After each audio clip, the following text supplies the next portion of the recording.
त्याला म्हटलं तो पक्का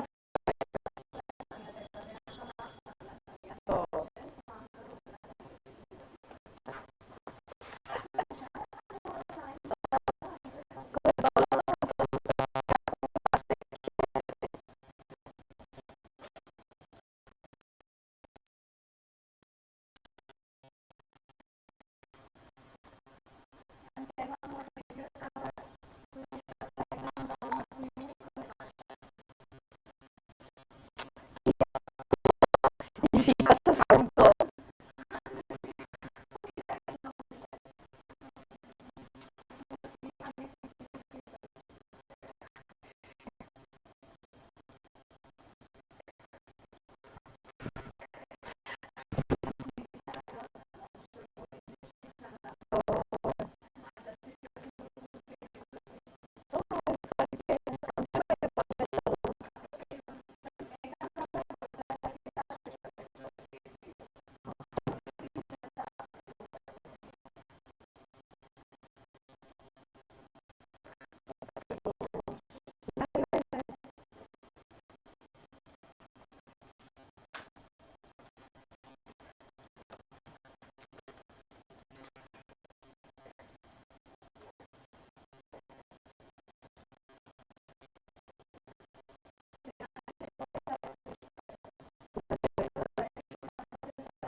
युट्यूब पळयता.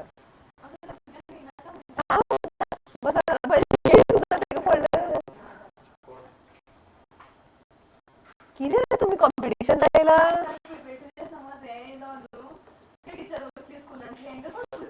हेंका कोणूच व्हरता.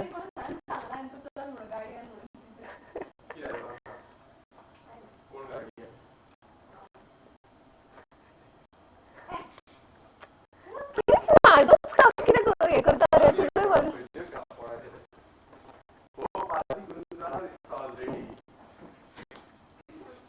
कितें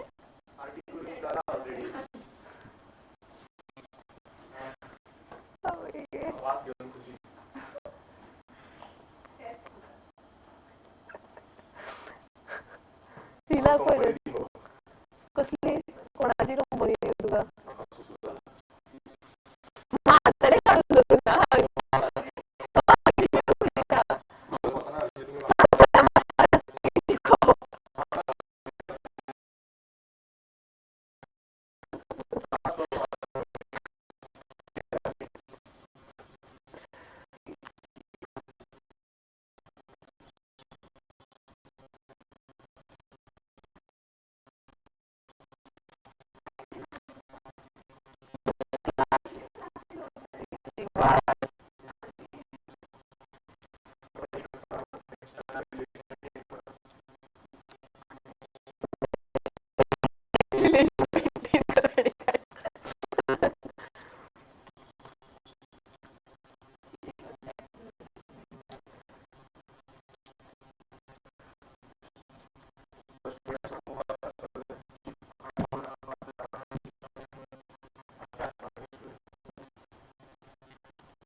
is strong field ligand. Whenever there is a presence of strong field ligand, pairing takes place.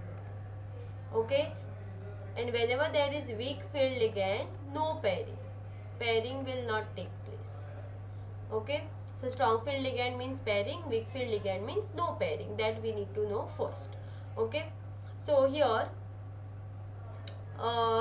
we have, since now see here which ligand is present, NH3. Now NH3 is one of the strong field ligand, that's why pairing will take place here, and that's why we have already this pair, and this electron will come here to pair, and again these electrons will come here to pair.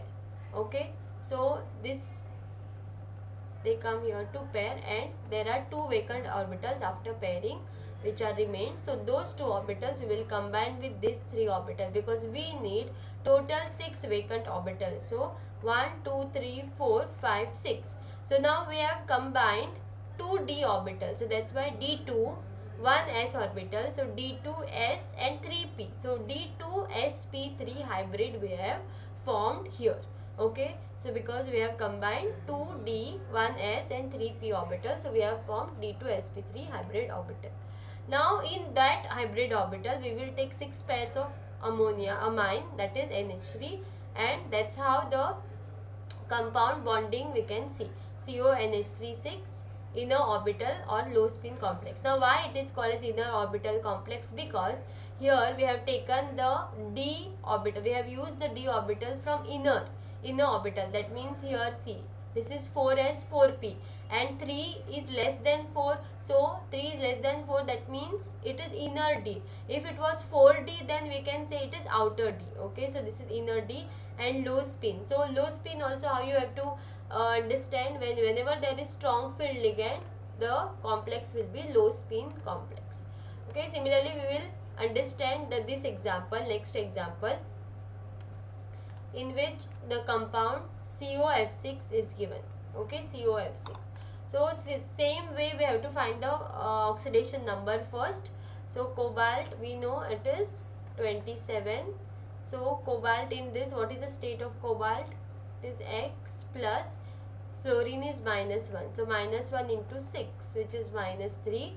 So X minus 6 is -3. So X is equal to -3 plus 6. -3 plus 6 is +3. So cobalt is having oxidation state +3. So cobalt +3. So the configuration is 3D. Normal configuration is 3D7 4s2, and cobalt +3 configuration will be 3D6, and this will not be there. So same way, orbitals of cobalt +3 is 1 2 3 4 5 and 6. Then this will be vacant. Now we have to see what type of ligand we have here. We have fluorine as a ligand. Now fluorine is not a strong field ligand, it is a weak field ligand. So weak field ligand means there will be no pairing. So whatever arrangement of electrons we have in this orbital, it will remain the same.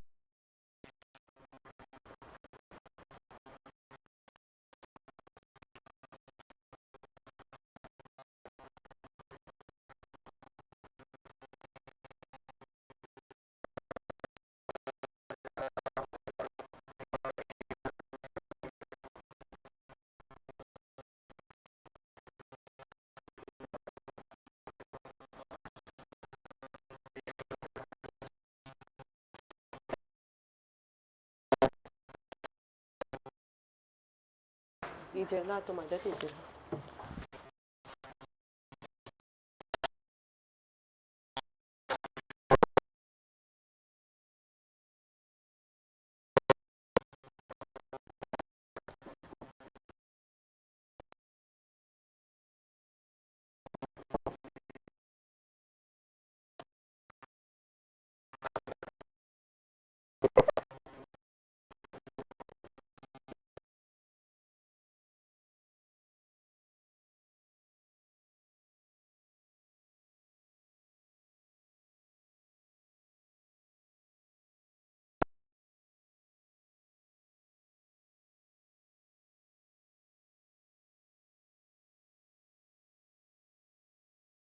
Geometry.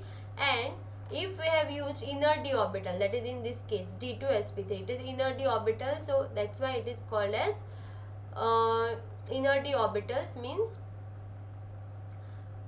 it is inner d orbital, and it is low spin complex, and here it is outer d orbital, so it is high spin complex. Okay, then we will take one example of tetrahedral complex compound, this NiCl4 2 minus. So here we have to find first of all oxidation state of nickel. So nickel normal is 28. So 28 means 3d8 4s2. Okay, so 3d8 4s2, then nickel is having +2 oxidation state here, so it will be 3d8. So that's how we can fill 1 2 3 4 5 6 7 8 8 electrons, then 4s and 4p. Then sp3 hybridized orbitals of nickel, that means we will see which ligand we have here. We have chlorine as a ligand. So chlorine, there will be no pairing. Okay, because chlorine is a weak field ligand, so no pairing means they will remain same as it is.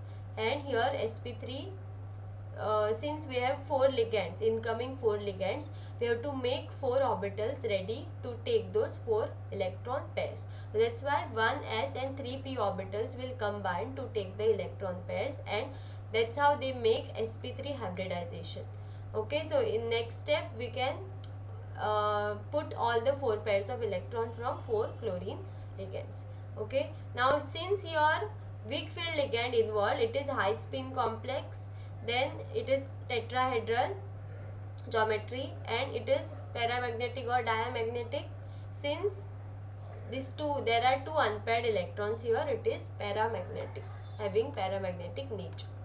Okay, so similarly we can do of other compounds too.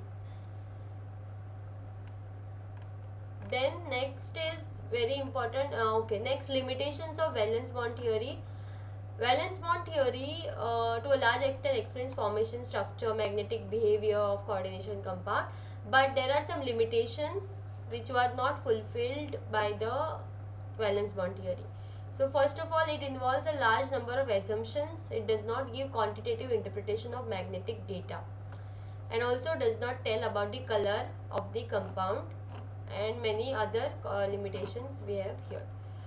So for those limitations, okay, meaning these were not fulfilled by that theory, so that's why the next theory came, that is crystal field theory, which is CFT, and it is an electrostatic model which considers the metal ligand bond to be ionic, and it is arising purely from the electrostatic interactions between the metal and the ligand. So we will see there are 2 types of theories here, crystal field theory. So we will see crystal field splitting in octahedral and in tetrahedral. So octahedral means what? There are 6 ligands attached to the metal atom. So what happens here? There will be repulsion between the electrons in the metal d orbitals and the electrons of the ligand. So repulsion is more than the metal d orbitals and directed towards the ligand when it is away from the ligand. So dx square minus y square and dz square will point towards the axis along the direction of the ligand. Okay, so here what happens, you know, here we have d orbitals, means we have total 5 d orbitals, 5 types. So dxy, dyz and dxz, dx square minus y square and dz square. Okay, so these orbitals we have dxy, yz and xz. Okay, so we have dx square minus y square which are point towards the axis along the direction of the ligand. Okay, and here now this x, y, yz and xz, they are between the axis. So if suppose these are the 3 axes, x, y, z, then xy will be here, this orbital, yz will be between this. Okay, then xz will be between x and z. Okay, so I will show roughly over here. So these are between the axis and these are along the axis, dx square, y square and dz square. So dx square, y square will be how? Dx square, y square will be this way, okay, on x and on y, and dz square will be along the z axis, okay, this way. So here what they have in octahedral, what happens, that there will be no repulsion between the electrons from metal d orbitals and electrons of the ligand. So such a repulsion is more when metal d orbitals is directed towards the ligand when it is away from the ligand. So dx square minus y square and dz square will point towards the axis along the direction of ligand and will experience more repulsion.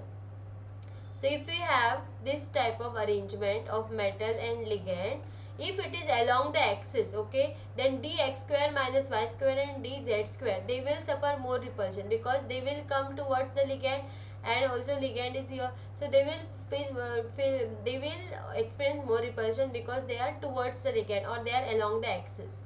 Okay, and if you consider dxy, yz and dxz which are directed between the axes, they will be lowered in energy because here they are in between the axes. Okay, so in this way we have, there are two sets in octahedral complex, 2 3 orbitals of lower energy. There are two sets, T2g and EG set. So we will see in this diagram how it takes place. So we can see here down there are 5 orbitals, dx square minus y square, dz square, xy, xz and yz. So these are having almost same energy in their ground state. When they are in excited state, what happens? Since these are along the axis, these two, okay, they are having higher energy. More repulsion means higher energy. And since these three are in between the axis, there is no much more repulsion, so that's why they are having lower energy. That's why EG is having this higher energy state and T2G with these 3 orbitals. Now what is explained over here is this is called as crystal field splitting, and this delta O which is given, it is the O is for octahedral and delta is the difference in their energy. Okay, so the energy for the 2 EG orbital will increase by 3 by 5 delta O, and for the T2G will decrease by 2 by 5, and total will be 5 by 5. So the crystal field splitting depends on the field produced by the ligand and charge on the metal ion. So they are able to produce the strong field, in which case the splitting will be large, whereas others produce weak field and consequently result in small splitting of d orbital. So based on this splitting, we have strong field and weak field ligand, which is used in the valence bond theory. Okay, so this is the order of strong field ligand and weak field ligand. Okay, now which of the possibility depend on relative magnitude of the crystal field splitting? Like how you denote the pairing delta O and the pairing energy. See, P represents the energy required for electron pairing and in the single orbital. So here we will see how they are related. If delta O, okay, delta O, which is the magnitude of crystal field splitting, is less than pairing energy. Okay, meaning for delta O, if the splitting requires less energy than pairing, then the electron enters the EG orbital giving configuration T2G3 EG1. So ligands for which delta O is less than P, delta O means this splitting energy, which is less than P, then they are known as weak field ligands and they form high spin complexes. Okay, so here pairing will not take place because it will split. It will rather go for splitting than pairing. If delta O is more than P, that means if octahedral splitting energy is more than pairing energy, then it becomes more energetically favorable for the 4th electron to occupy T2G orbital with configuration T2G4 EG, meaning that electron will not go in the excited state. It will pair with the other 3 electrons which are there. So pair with one of that electron in the ground state, and ligands which produce this effect are called as strong field ligands and they form low spin complexes. Okay, so here this is about the crystal field splitting in octahedral. Then in tetrahedral, same way, we have all 5 d orbitals here. Then in excited state, when they go, their splitting occurs. So here in tetrahedral, actually what we have in previous case we have seen EG was above and T2G was below, but here T2 is above and E is below. So So in tetrahedral coordination entity, it is inverted and is smaller as compared to octahedral splitting. For the metal, same ligand and metal ligand distances, it is shown by delta T is equal to 4 by 9. So here the energy is less. Okay, so here 4 by 9 delta O, and here G subscript is not used for octahedral because square planar complexes have center of symmetry. So that's why it is not Gerard. G is Gerard. Okay. So here we can see that since the energy, okay, see we have dxy, dyz, dxz. So here these orbitals, they are in between the axis, which will have more energy in this. Repulsion will be more because in between the axis we have the bonds. So that's why since they have more energy, more repulsion, more energy, they are placed above and these are placed below. Okay. So splitting of tetrahedrals in splitting of orbitals in tetrahedral is shown as this. Then next concept is color in coordination compounds. Same thing as we have applied in our D block chapter, that if there are unpaired electrons, there will be color. Okay, so same type of questions can be asked, like why so and so compound is color and why the other compound is colorless. So what you have to understand here, it is explained in terms of crystal field theory. So complex where the single electron, okay, unpaired in the metal orbital in the T2G ground state, the next highest state available for electron is the Eg level.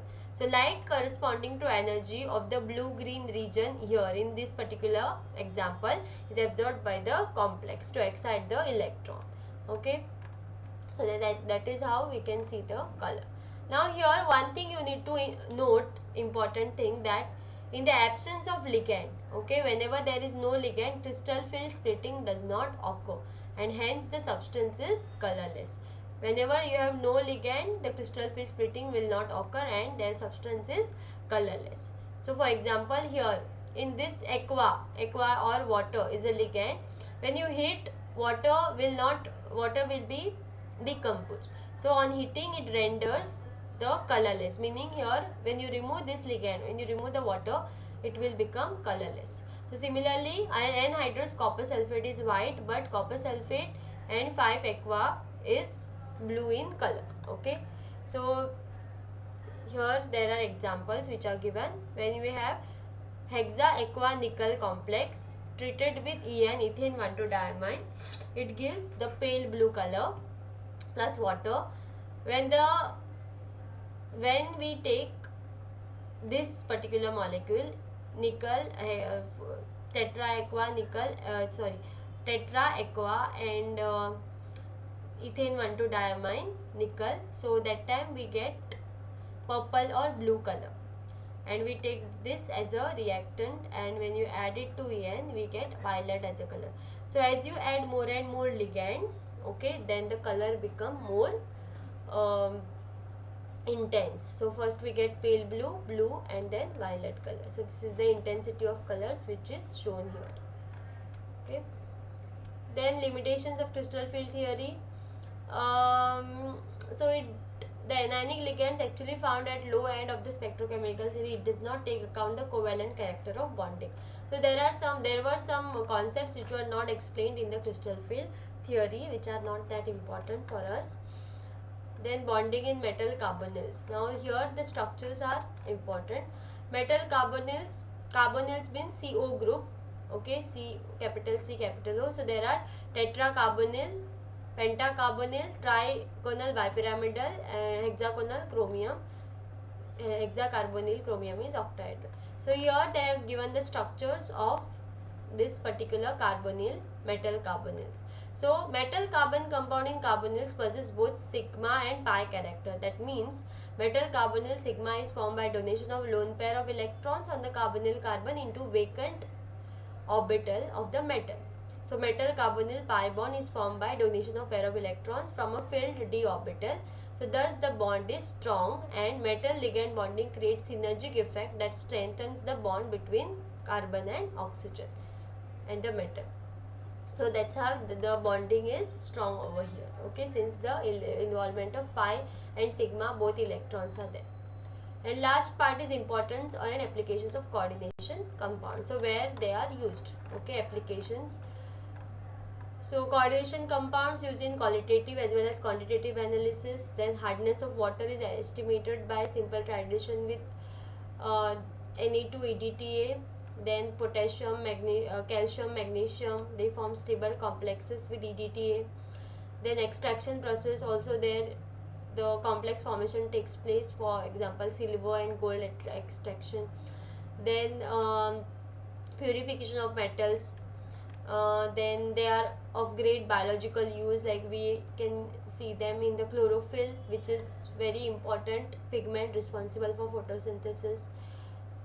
Then black and white photography and many such uses we see in our day-to-day life.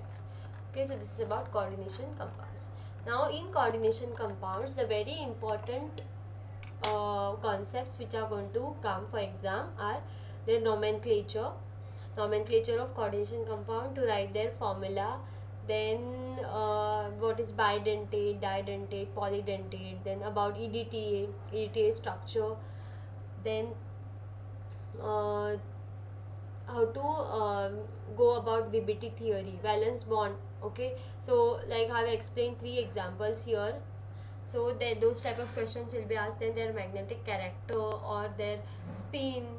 Okay, this will be asked, and that is interrelated, so that you should know, along with isomerism. Isomerism can also be asked. Okay, there are 2 types of isomerism, stereo and structural. In stereo we have 2 types, optical and geometrical, and in structural we have 4 types. So those examples and all are very important. Okay, so with this I finish coordination compounds chapter.